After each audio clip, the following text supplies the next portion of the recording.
Hi, thanks for joining me today. We're going to explore a little bit today on finding a balance in the sides of our body. We have a tendency, most of us are a little asymmetrical, most everyone is. Same thing with our horses, for those of you who ride. And we typically have one side that's a little tighter than the other. For me, that's my right side.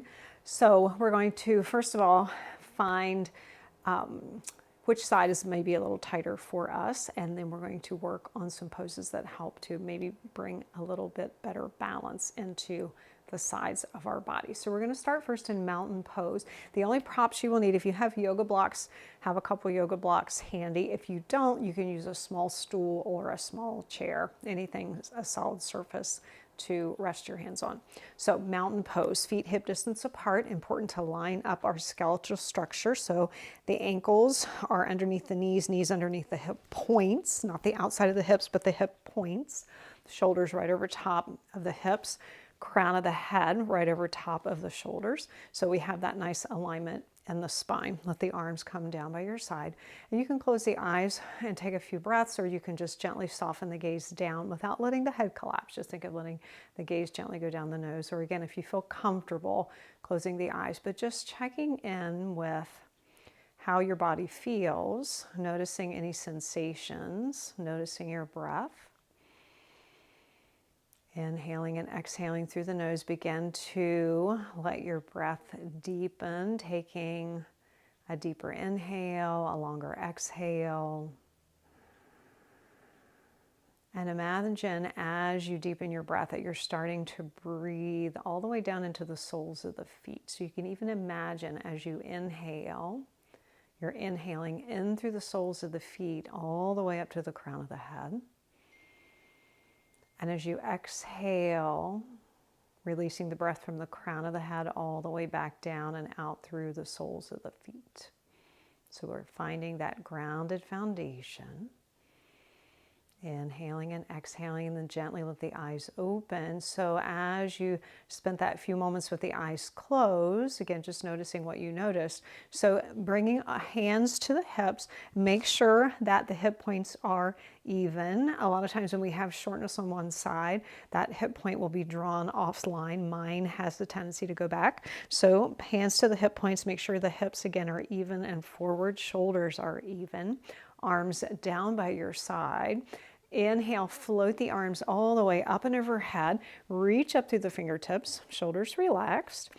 And if you noticed that one side is a little tighter or shorter, or you already know that one side is, think of lengthening that side of the body. And we're going to take a nice deep inhale, and then exhale, take a crescent moon over to your right. So as you reach over to the right, keep the arms the same distance from the face. Don't let this lower arm drop down.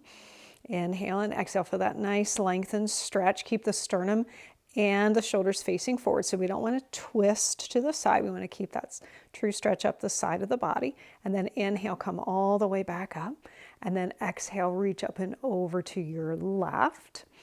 Inhaling and exhaling. Find that nice opening and stretch. And again, you might notice a difference one side versus the other. Inhale and exhale, and then come all the way back up. Release the hands again down by your side. Check in with mountain pose. See how it feels after we did that little stretch for the side of the body. Inhale and exhale. So we're going to do that same idea now with the legs in a wide stance. So bring the feet wide apart, toes pointing towards the long edge of the mat, and maybe the toes even pointed in slightly. Even weight in all four corners of the feet, a little bit more emphasis on the inside of the foot so your ankles don't roll out. And then bring the arms again out by your side. Turn the palms up, float the arms all the way up and overhead. Inhale and exhale, and now we're going to reach up and over to the right. Once again, really ground down through both feet. Feel that nice opening and stretch through the left side of the body. Inhale and exhale, and then inhale, come all the way back up. And then exhale, reach up and over to the left. And again, keep that same distance of the arms from the face from the head. Sometimes, again, this lower arm will want to drop down. Really keep those muscles of the arms engaged. And then inhale, come all the way back up. Bring the hands to the hinge of your hip. Nice deep inhale. As you exhale, begin to hinge forward, lengthen through the crown of the head. So we're just going to come halfway down to start with. So lengthen through the crown of the head, draw the shoulder blades together, hand right at the hinge of the hip. So we have this nice flat back, flat spine. Inhale. And exhale. Now press into the feet and come all the way back up. So we're going to take that a little further down. So this is where I want you to take either your blocks, yoga blocks, or your stool, bring them in front. Depending on your height, you may want the blocks a little higher. So you're going to investigate that for yourself. And again, you can modify a little bit with the stool. But find that hinge of the hip. Again, legs nice and wide. Hinge forward. Rest your hands on your blocks. The wrist or under the shoulders, or under that alignment of the shoulders, and we want that nice length again in the spine. So we want to think of finding that nice length, lengthening through the crown of the head. So we don't want to round the spine and hunch the shoulders. So think of lengthening through the crown of the head. Find that nice length in both sides of the body. And then maybe you stay right here, or maybe you bend the elbows a little bit and let yourself come a little further down, but only if you can do that by closing the hinge of the hip. We don't want to round and collapse through the spine. So only go as far as you can keep that nice spinal alignment, and you can focus on that length in both sides of the body.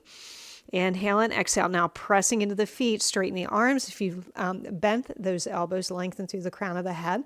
Energy in the legs, bring the hands to the hinge of the hip, press into the feet. Come back up to standing.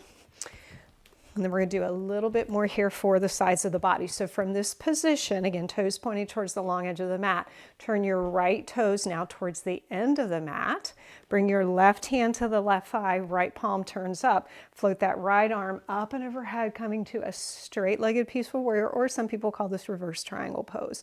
So feel that nice opening and stretch through the right side of the body. Inhale and exhale. Good. Now bring your arms out by your side. Bend the front knee. If it shoots past your ankle, walk it out a little further. So if you started here and you bent your knee and went way out, we want to have that knee right over the ankle. And then bring your right elbow to the right, down to the right thigh. Sweep that left arm up and overhead. So come into this nice side angle. So we're taking that stretch now to the opposite side of the body. Inhale. And exhale. Good. So from this side angle, we're going to transition into a triangle pose. So begin to bring your left arm straight up towards the ceiling. Begin to straighten the right arm and the right leg. Don't lock this knee. Little micro bend in the knee. And now we're thinking of lengthening both sides of the body here. Inhale and exhale. And then inhaling, come all the way back up, arms out to your side, hands to the hips. Turn the toes again back to center. Find that hinge of your hip. Fold forward again, either that half forward bend, or maybe hands to the blocks, soften the elbows, come a little further forward if that feels okay for you, your spine. And then inhale, come back up to that half forward bend, hands to the hinge of the hip, and then inhale, come all the way up. And then we'll do that same little sequence, second side. So left toes turn towards the end of the mat. Right hand of the thigh, left palm turning up. Sweep that left arm forward, up and back as you come into our peaceful warrior. So feel that nice length and stretch. Gaze can be straight forward. Gaze can be down towards the right foot. Gaze can be up towards that left arm. Inhale and exhale. And then coming back with arms straight out to the side. Bend that front knee. Let that left elbow rest on the left thigh. Sweep that right arm forward, up alongside the ear. Variation, you can keep the arm up or even rest the hand across the lower back. Inhale and exhale. So we're feeling that stretch now, right side of the body. And then as we transition to that triangle pose, right arm reaches up. Begin to straighten the left arm and that left leg. Keep, again, thinking lengthen both sides of the body. Inhale and exhale. And then as you inhale, come all the way back up, arms out to the side, hands again to the hips. Turn the toes back to center. Let's do one last forward bend. Get that little release. Hinge at the hips. Folding forward, hands again to your blocks or your stool. Maybe let the elbows bend, come a little further down if that feels appropriate for you. Make sure you're not locking out through the knees, little gentle bend in the knees.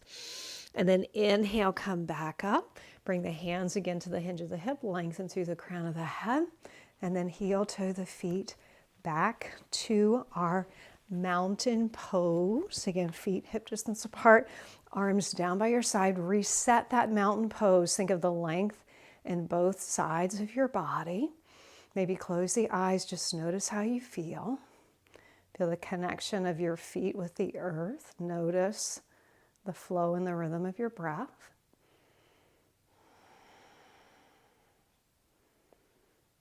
Inhaling and exhaling. And then as you're ready, bring the hands to the heart, palms together, and gently let the eyes open. So thank you so much for joining me today. I hope that helps you. Again, for those of you who are riders, it's important that we find our alignment in the saddle and not collapsing to one side or the other. And if you think of, especially when we have the horse on a circle, they have a tendency to, that centrifugal force has a tendency to throw us out to the side and have us collapse more on our weaker side. So but again, beneficial for everybody because no one is symmetrical. We have habitual patterns that we do, ways, when we drive our car, how we sit. So just hopefully that sequence will help you determine where you have some tightness and help you create a little better balance in the sides of your body. So please check out the information below about Grey Horse Yoga and the classes that I teach. If you like this video, give me a thumbs up and subscribe to my channel. And I hope to see you sometime soon in the saddle or on the mat. Thanks. Bye-bye.